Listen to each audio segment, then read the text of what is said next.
Alright, so here's how to remove page break on Microsoft Word document. It's quite simple, guys, so let's get started.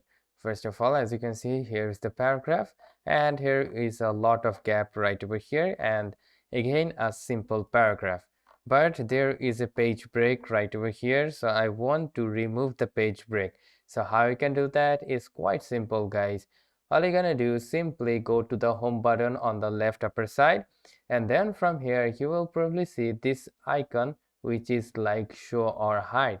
So you need to tap on that icon, and this will brings up like the page break option right over here. So you will see the page break, so you need to select that page break and simply tap on the delete button on your keyboard, and then you will see the page break is gone.